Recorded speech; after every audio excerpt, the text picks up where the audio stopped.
So when we look at how you decarbonize, and this is done on a cost optimization process where you least cost, taking into account many, many different factors. So obviously the cost of building renewables, the cost of converting people's homes from one heating system to another system, the cost of building new grids, cost of converting gas networks if appropriate, installing any carbon capture and storage system, etc. So all of that needs to be part of the mix. And what you see is as an energy system that goes in this particular pathway with some fairly significant expansions of electrification. What it shows is, if you compare it with the long-term strategy that the Commission has been doing and publishing a bit more than a year ago, that we know the types of technologies that are going to help us in terms of decarbonization of the energy system. It shows in the different sectors which technologies are part of the solution.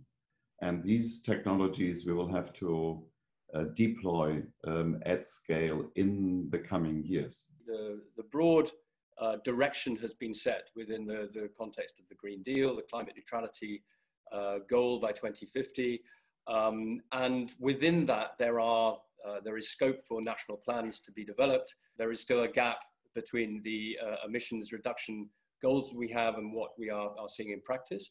But nonetheless, there is momentum here. And the recovery packages, with the flexibility that they have, give member states the chance to see how they can develop their own industries and businesses without that feeling as if it's imposed on them from above. It is true that the recovery relies a lot on the proposals of member states. The biggest chunk of money is going to be channeled via member states' budgets. So that is the recovery facility that has been proposed. But of course, member states in their own programs should focus on the right things. In addition to these technologies that you highlight in the study, certainly in terms of the recovery, it's very important that investment is directed towards them, but specifically towards those which support the Green Deal and those which do not, therefore go against the conclusions of this study.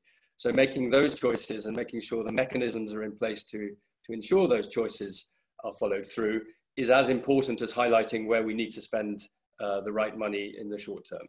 What's really important from a policy is set the aim and then allow innovation and allow everything else to actually get there with the appropriate incentives to make it happen, as Artur was saying, by the timeframes that they need to. So when they commit to something, you commit to it and then get on with it.